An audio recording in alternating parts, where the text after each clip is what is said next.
Hello kaibigan, magandang umaga. God bless. Nagkita ulit tayo sa araw na ito ng Miyerkules 18 sa buwan ng Disyembre 2024. Kamusta po kayo? Nasa magayan o nakatulog kayo na ba sa gabi? Medyo makulimlim ang ating panahon, umuulan. Pero salamat sa Panginoon dahil tuloy pa rin ang buhay, ika nga. Napakabuti ng Lord sa atin. Alas 6 ng umaga sa aking orasan, isang pagbati sa lahat ng mga Katoliko sa buong Pilipinas, Luzon, Visayas, Mindanao. God bless po. Siyempre, gusto nating i-shout out yung ating Pope, si Pope Francis. Belated happy birthday po, Santo Papa, dyan sa Vatican. He celebrated his birthday 88. Grabe, no? Napakabuti ng Panginoon Diyos sa ating Santo Papa. Salamat sa Panginoon sapagkat napakabuti ng Lord sa ating mga buhay. Siyempre, gusto ko lang batiin din ang aking mother na si Mama Elsie dyan sa bahagi ng Cainta. Si Eloisa, maganda umaga. Si Fred Al, ang kanyang buong pamilya. Si Charo, si Nicole, si Jairus Matthew.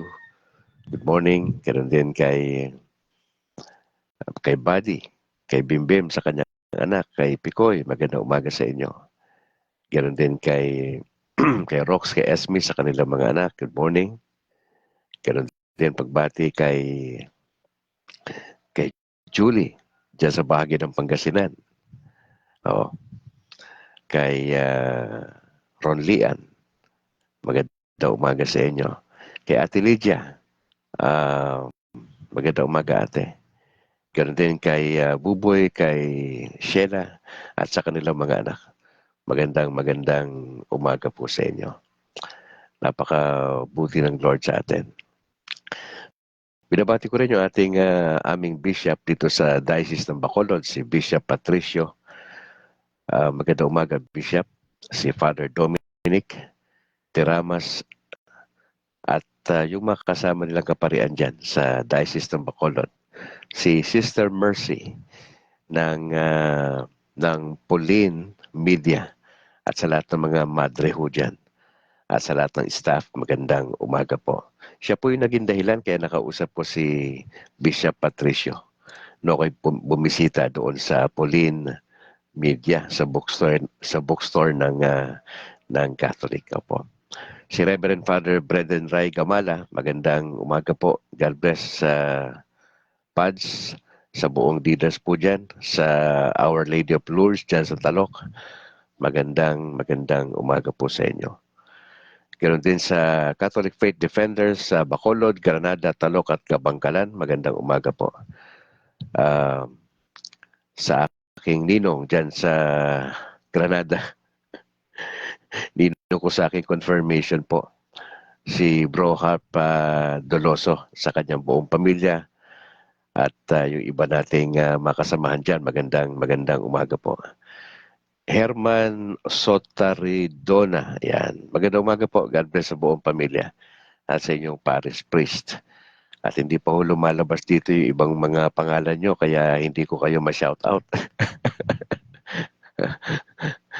Maraming salamat kay Meta at sa buong tropa ni Meta na kanyang mga staff sa Pilipinas. So, hindi natin maisa-isa yung mga pangalan nila. Opo. Si Christian Paul Gailan, ang presidente po namin dito sa Diocese ng Bacolod sa CFD, si Harvey Angke, ang Vice President, si George Quiles, ang Secretary, saka si JB Akma. Magandang umaga sa inyo mga bro.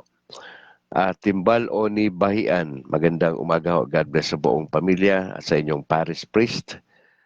God bless po. Opo.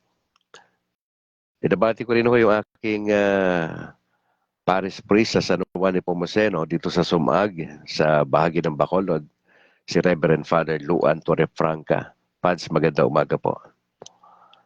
Ganun din si Reverend Father Robert Christopher Nobles. Bro Paul Gailan, magandang umaga bro.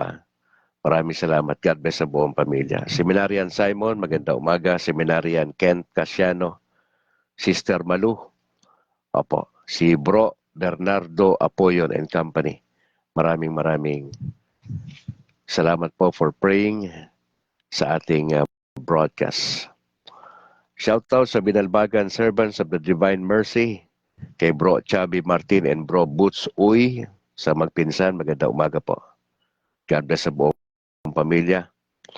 At sa kay Bro Pabs Gonzales, kay John Inglis, sa buong tropa ng All for Jesus Life Ministry, kay Bro Johnny Bigay, kay Willie Canseco, sa kay Bro Joseph Benedicto. Magandang umaga po sa buong grupo ng Binalbagan Servants of the Divine Mercy. Sa Bior Gabriel, God bless po mga kapatid, sa inyong parish priest. Samahan nawa kayo ng Panginoon sa maghapong ito. Jomar Diron Abs Gonzales. Di ko alam kung tama yung pronunciation ko, bro. Mula siya Kabadbaran City. Hindi ako pamilyar sa inyong lugar, ang Kabadbaran City.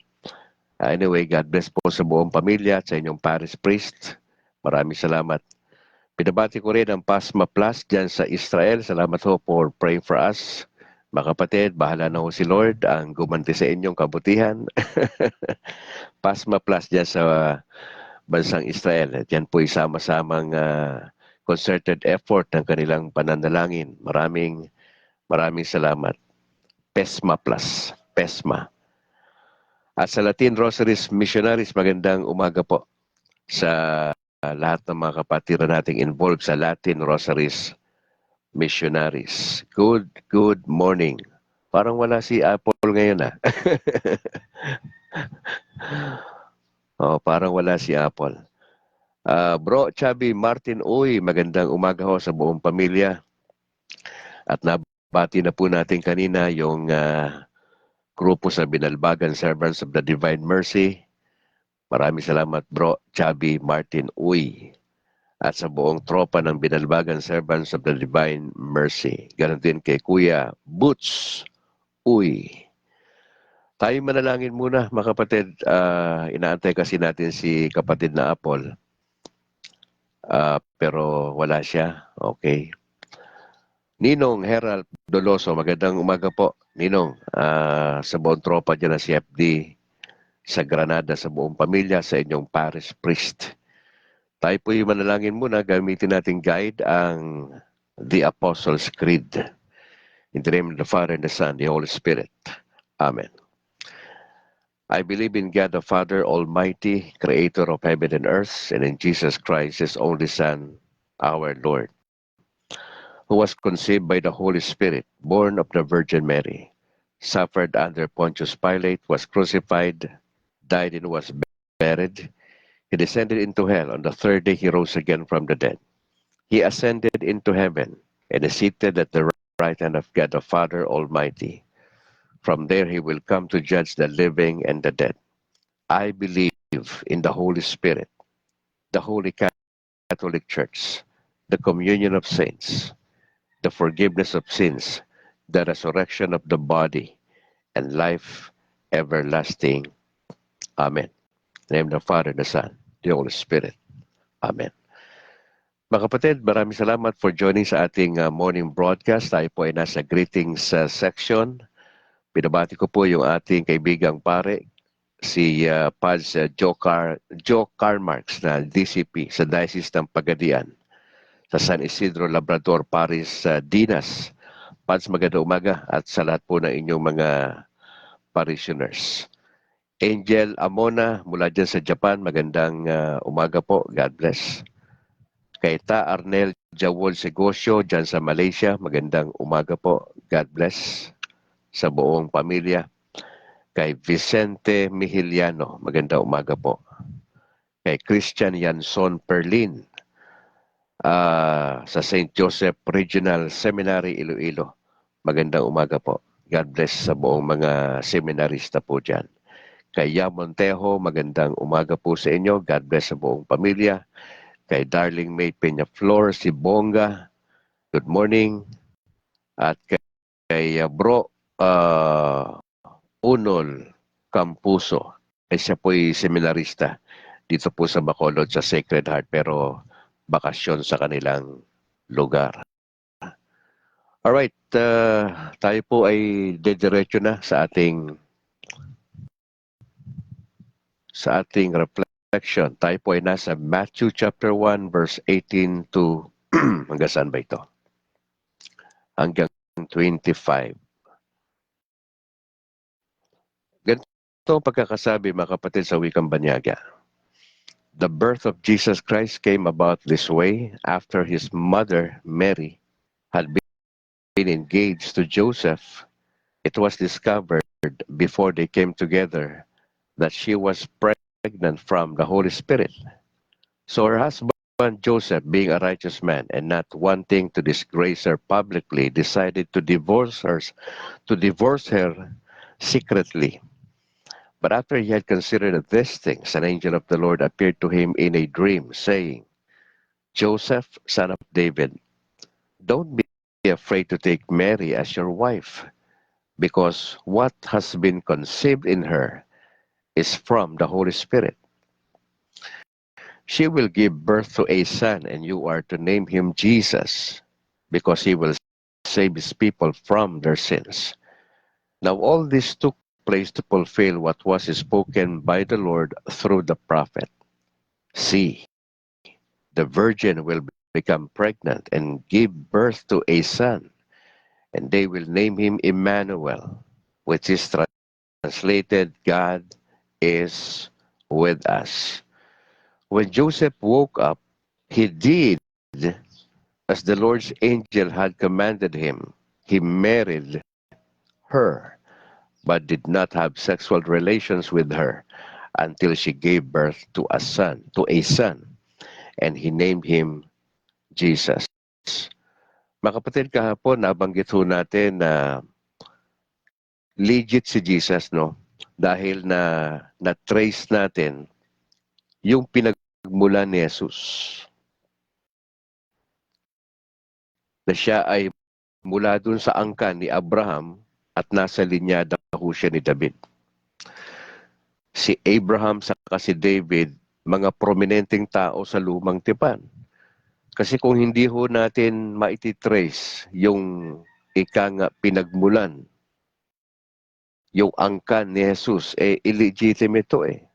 Pero nakita natin, ayon po sa sinabi ni Matthew, doon pala sa bungad ng chapter 1 ng Matthew, genealogy ho yun eh. Kaya nga ho napakahalaga ang genealogy.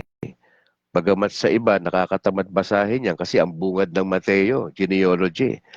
Listahan po yun ng mga tao, yung mga anak, tatay, si ganere, anak ni ganito, di ba? Nabasa mo, bungad kagad chapter 1, parang, teka muna, kung hindi ka sanay magbasa ng ganyan puro pangalan ng tao, di ba? Pero mahalaga po yun. Bakit mahalaga yung genealogy? Kasi nga, gusto nating malaman na yung pagiging legit ni Jesus, hindi lang siya sumulpot eh. Hindi ho. May prosesong dinaanan si Jesus. Naandun siya sa langit before, kasama ng God the Father and God the Holy Spirit, pero nag-decide yung Godhead. Member kasi ng Godhead si Jesus. Siya po yung ikalawang persona. Pag sinabing Godhead, yan po yung Trinity. God the Father, God the Son, and God the Holy Spirit. At nagplano na ang ipapadala yung second person ng member ng Godhead na si Jesus Christ. May proseso ang dinaanan. Now, dito sa verse 18, dinitalye rito ni Matthew na yung kapanganakan ni Jesus Christ. Now listen mga kapatid. Ang Jesus Christ, hindi ho siya, sabihin mo ang Jesus first name. Tapos sasabihin mo surname yung Christ, mali po. Magkaiba ho yan. Yung pangalan ho dyan, Jesus. Yung Christ po ay title. Okay? Hindi po siya surname, hindi po siya apelido. Noong unang panahon, wala hong apelido eh. Babanggitin yung pangalan mo, pero ano ang anak kanino? Anak ka ba nino? Yun ang importante eh. Oho. Now, the birth of Jesus Christ came about this way. Now, binabanggit dito ni Matthew na merong nanay itong si Jesus at ang binanggit si Mary. At si Mary po ay engaged kay Joseph. Now, listen. Iba ang kultura sa Hudyo at sa Pilipinas. Sa Pilipinas, pag ginamit mo yung salitang engage, hindi pa ho yan kasal at hindi pa ho yan mag-asawa. Iba yan sa Pilipinas. Pero pagka sa Hudyo, yung salitang engage, sandali lang, may message dito si, okay, okay. Okay lang kapatid, okay lang, okay lang. Oo. Oo. Ayun. Sa konteksto sa Pilipinas, iba yung engage ka, di ba? Pero sa kultura dun sa Hudyo, yung engage sa kanila, mag-asawa na eh. Oo. Ganun sa kultura eh. Na-engage siya kay Joseph. Si Joseph po ay, ang trade nito ay ano ho siya, karpentero. Pero marangal na hanap buhay yan sa panahon noon. Opo. Hindi sa panahon natin ngayon, baba ang tingin ng mga taong ano dyan, di ba? Pero sa panahon na yon ay magandang hanap buhay po yon, disente. It was discovered before they came together that she was pregnant from the Holy Spirit. So, binanggit na rito ni Matthew. Ano ang dahilan ba't nabuntis si Maria? Gawa ho ng banal na espiritu. Now, hindi na ho dinitalye kung paano nangyari yon. Basta sabi lang ni Matthew, nabuntis si Maria dahil sa banal na espiritu. Ngayon, wag na maglaro yung isip nyo. Paano nangyari yon? Wag na ho kayo magdagdag. Wala naman nung binanggit eh. Pero ang tayo naniniwala, turo na simbahan, yun ho yun nangyari. Ngayon, kung dadagdagan nyo pa ng iba yan at maglalagay tayo ng mali siya dyan, mamamali po tayo kasi walang binabanggit ang salita ng Diyos. Ang sabi lang, nabuntis si Maria at ang sabi ng Bible, banal na espiritu ang may gawa. Now, verse 19, so her husband, yan, binanggit dito husband eh. Doon sa verse 18, binanggit yung salitang engage. Pero tanggalin mo yung kultura dyan sa Pilipinas kasi iba yung engage, hindi yan mag-asawa. Engage lang yan. Pwede magka-problema pa yan. Habang kinakasal nga sa Pilipinas, kapag, di ba, sasabihin ng pare o ng pastor, may tumututol ba? Pag may tumutol sa kasal, pornada yan. Kaya nga hanggat maaari, may mga nagbabantay dyan, baka may tututol dyan di ba? Pagka may tumututol, hindi natutuloy ang kasal sa Pinas. Pero sa panahon ng ating Panginoon, sa kultura ng mga Hudyo, kasal na po sila. Opo. Kaya binanggit dito sa salin, so her husband Joseph being a righteous man. Pag sinabing righteous man, may takot sa Diyos ito. Pangalawa, sumusunod dito dun sa Mosaic law. Kasi bago pa man maisilang si Jesus, ay meron nang na-establish na religion. Ano po yon? Judaism. I-google nyo na lang yan. Ano ba tong Judaism na to? Yan po yung inabutang relihiyon sa panahon ng ating Panginoon, Judaism. Kilala sila sa pagsunod sa Mosaic law. Di ba may 10 utos? Nakaplastar na yan. Opo. Kaya ho nasabi ritong righteous man. Ayaw niya namang mapahiya ng public yung kanyang asawa. So, sekreto na lang dinaan niya na makikipaghiwalay siya. Decided to divorce her secretly po. Alam po ninyo sa panahon na yon, kapag ang babae makipaghiwalay ang lalaki, noong unang panahon no kasi, karamihan ng babae umaasa sa kanilang asawa. Kaya kapag naging widow ang babae noong unang panahon, masaklap na buhay yan. Unlike sa Pilipinas, maski na mawala ng babae ng asawa, kung merong naiiwan na yaman, mabubuhay. Kung ang babae tapos nakapagkolehiyo, pwede magtrabaho. Pero noong unang panahon, kapag ang babae nawala ng asawa, namatay, o ano man nangyari sa asawa, ano na, baga dilubyo sa panahon na yon ang mawala ng asawa. Actually, hindi nga alam ni Joseph yung mga pangyayari. Ayaw niya maiskandalo yung misis niya. Sikreto na lang. Gusto niyang hiwalayan. At noong unang panahon, mga kapatid, ito lang yung medyo problema sa kultura ng mga Hudyo. Pag ayaw ka na ng lalaki, pwede ka isapwera. Kasi ang trato ng mga lalaki sa babae, property, gamit. Hindi ko alam ngayon kung hanggang ngayon ganun pa rin yung sistema. Pero ganun kadali. Ganun kadali i-divorce noon ang mga babae. Walang magagawa kasi lalaki nasa kanya yung authority, may power, etc. Kung may kaya pa yan, dihado ang babae. Kaya nga hindi po pwede na talagang hanggat maaari ang babae umaasa lang doon sa lalaki. Pero nangyari, verse 20, but after he had considered these things, ang maganda kay Joseph, hindi siya basta-basta gumagawa ng desisyon na hindi pinag-iisipan. May takot kasi sa Diyos to. Sumusunod dito sa Mosaic Law. Naturuan to ng kanyang parents ng maayos. Habang pinag-isip-isipan niya to, umeksena po yung angel of the Lord. An angel of the Lord appeared to him in a dream. Nanaginip po si Joseph. Ano sabi nung anghel sa kanya? Joseph, son of David, don't be afraid to take Mary as your wife, because what has been conceived in her is from the Holy Spirit. Now imagine ninyo, nagpaplano na siyang i-divorce yung kanyang asawa. Hindi na magitan tong anghel. Palagay nyo matutuloy? Yes, matutuloy yun. Kasi nakaplano eh. Pero dinaan ng Diyos sa panaginip yung gusto niyang sabihin kay Joseph. At yung anghel pa yung nagsalita sa kanya. Malinaw ang mensahe. Jose, anak ni David, huwag kang matakot na maging asawa ito, si Mary. Kasi yung pinagbubuntis niya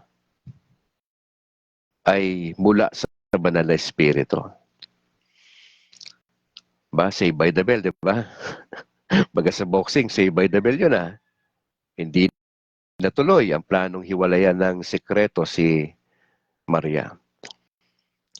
Mga kapatid, importante ho ito na maintindihan natin na ang Diyos ay maaring gumawa ng paraan sa paraan na hindi natin maunawaan minsan. Kung tatanungin niyo ako, ang Diyos ba maaring mangusap sa atin sa panaginip sa ating panahon?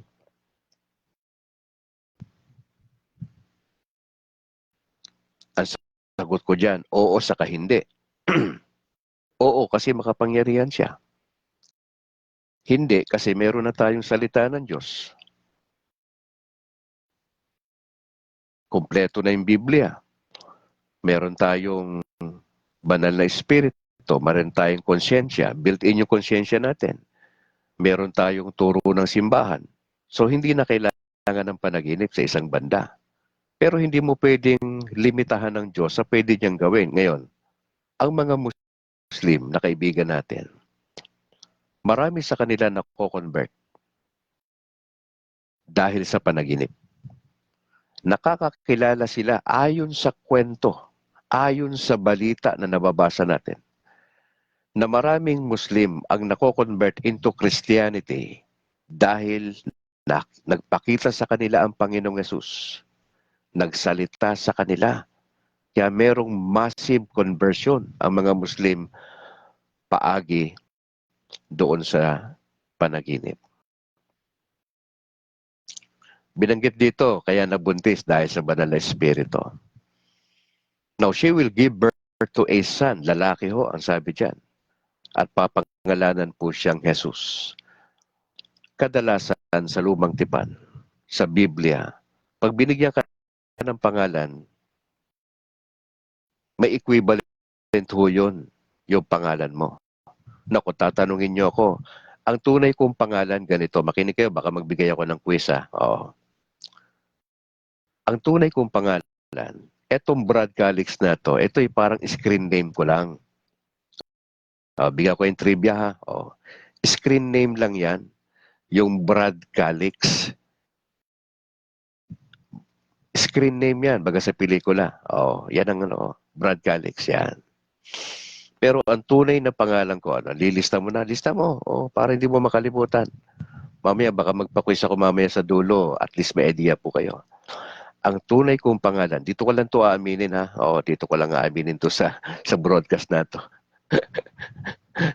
Atin-atin lang to, ha? Huwag niyo sasabihin sa iba to, baka naman lumabas pa to, ha? Atin-atin lang to, ha?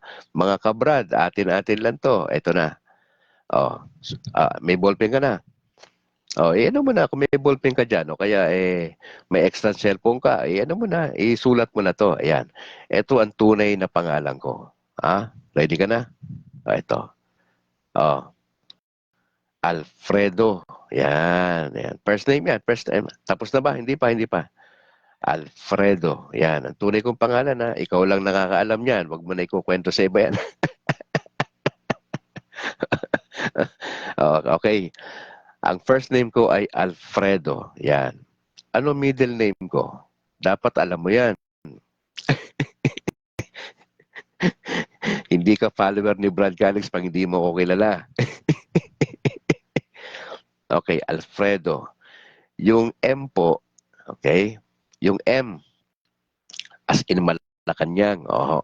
Ang M, ang middle name ko ay Manlangit. Yan. Di, siyempre Manlangit, diretso tayo sa langit. Pero tansya ko sa purgatorio muna ako pupunta eh. Masaya na ako kung sa purgatorio ko pupunta. Wag na muna rumekta sa langit kasi. Di ba? May mga impurities pa tayo. Ayan, Yung manlangit na yan, hindi yan yung eksaktong man, M-A-N, tapos langit. Hindi. Mali pong spelling yan. Yung manlangit ko, M-A-N, M-A-N, yung langit, yung lag, parang pag sinulat mo yan, lag, L-A-G. Tapos N-ye, yung N-ye, yung may ganun sa taas. Tapos I-T. But it was pronounced manlangit. Kasi may pagka-Kastila po yan eh. Ayan, tingnan mo itsura natin, di ba? Kombinasyon ng... So, alam mo na, Alfredo, yan, naalala ko kapag nagagalit misis ko, tinatawag ako sa first name ko, Alfredo, yan.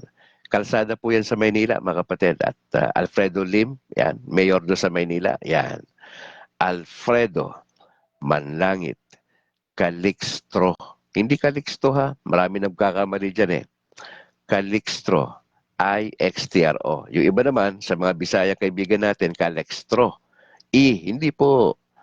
Hindi ko po tinatanggap yan. Kaya nagko-comment kaagad ako. Calixtro. Huwag nyo i-merger yung aking apelido ha. Calixtro. Hindi pa tapos yan. May JR pa ho sa dulo yan. Yan. Junior po tayo ha. Ngayon tatanungin nyo ako. Brad Calix, anong ibig sabihin ng Alfredo? Tinanong ko po sa nanay ko yan, hindi ako masagot eh. Hindi ako masagot ng nanay ko. Sabi ko sa nanay ko, ang nanay ko isang retiradong teacher. Major in English, nag-aaral po ng Lyceum. Sabi ko sa nanay ko, Ma, bakit Alfredo? Ano ibig sabihin? Walang nasabi yung nanay ko. Walang meaning. Inom mo na akong tubig, natutuyuan ako eh.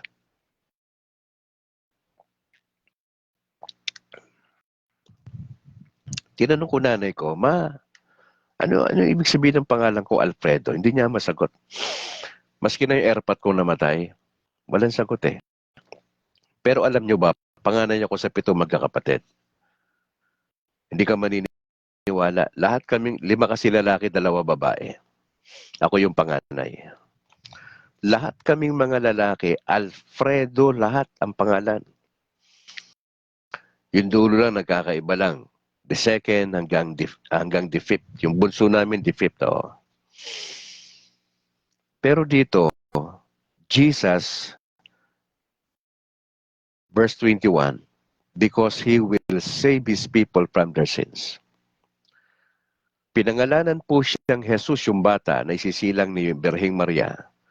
Ang pangalan nga po ay Jesus, na ang ibig sabihin ng Jesus ay ililigtas niya ang kanyang kababayan, ang mga Hudyo, sa kasalanan.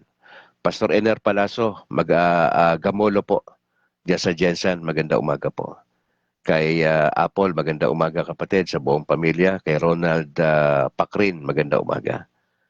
Kay Sir Man Sulueta, Bryce II, maganda umaga po sa buong pamilya. Saka kay Bro Mario Talatayod. Ayan. Ang pangalan dito ng isisilang ni Maria ay Jesus, because He will save His people from their sins. Mabigat po yung magiging papel na gagampanan ng Panginoon Diyos. Although history na to, tapos na to, bumabalik din tayo sa kasaysayan. Opo. Because He will save His people from their sins. Now, all this took place to fulfill what was spoken by the Lord through the prophet. Now, mahalaga ho ito. Bakit nagkaroon to ng bigat?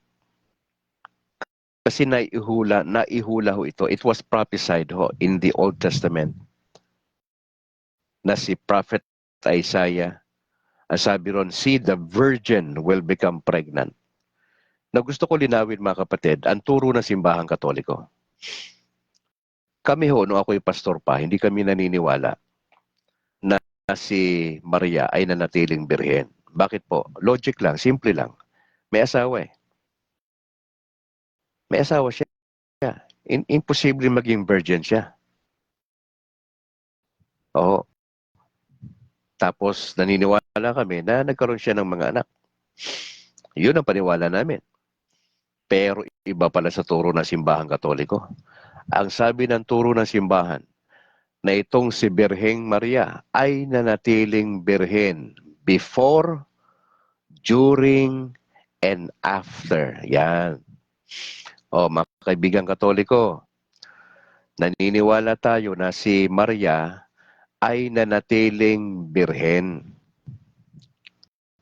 before, during, and after. Hindi na ho tayo makikipagtalo sa mga protestante. Wag na ho. We're just wasting our time. Wag nyo silang piliting maniwala sa turo ng simbahan kasi hindi nila tatanggapin yan, maniwala kayo. Masama magsugal, pero pupustahan ko kayo. Hindi yan sila tatanggap ng paliwanag natin. Bakit po? Sarado nga po sila eh. Pangalawa, igigit nila yung kanilang natutunan sa Bible School at Seminary. Catholic Faith Defender, Padayon Brad. Opo, sa biyaya ho ng Panginoon Diyos, magpapatuloy po tayo hanggang sa dulo. Yun po yung aking panalangin. Catholic Faith Defender. Na ako po ay makapagpatuloy sa unahan. 2 buwan pa lang ho akong Katoliko eh. Sa unahan, sa gitna, at bago dumating yung ating Panginoon Diyos, na si Brad Calix at ang aking buong pamilya, ay magdedire-diretso, magpipersevere sa unahan, sa kalagitnaan ng buhay ko, at sa dulo hanggang sa mamatay po tayo. Hindi ko alam kung kailan yun. Yung sinasabi ko mga kapatid, ang turo ng simbahan, si Maria po ay nanatiling birhen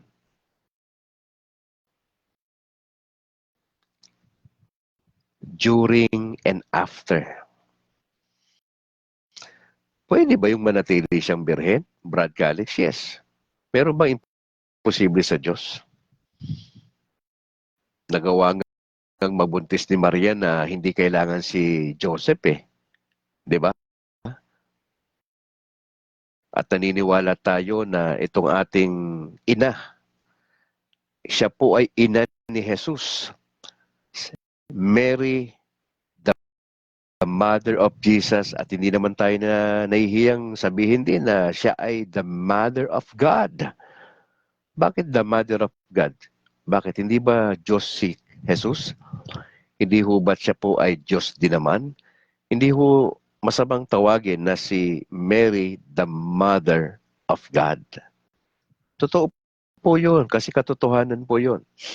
Now again, sa mga kaibigan yung protestante, huwag na kayo makipagtalo. Simple lang kasi. Bakit hindi mo kailangan makipagtalo? Hindi kasi nila yan tatanggapin. Maski na anong paliwanag mo.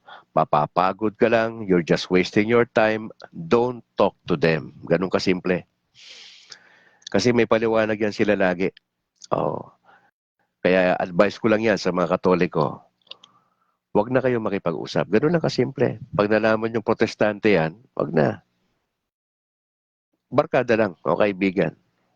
Kasama mo sa trabaho, kamag-anak mo, hindi siya Katoliko, respeto mo. Ganun lang kasimple. Kasi makikipag-away lang yan sila lagi. Ang Katoliko, hindi natin kailangan makipag-away. Sa totoo lang. Didepensahan mo lang yung pananampalataya mo. Kung dumating sa punto na binabastos na ang nanay mo, payag ka bang bastusin si Maria na nanay mo? Nanay natin? Babastusin si Virgin Mary? Na ina ni Jesus? Na ina ng Diyos? Babastusin ang kaibigan mo? Huwag kang pumayag. Yung literal nga na nanay mo, pag binabastos sinasama sa kwentuhan, pag nagiinuman, nagagalit ka, di ba? Yung asawa mo nga na binabastos kung sino-sino, magagalit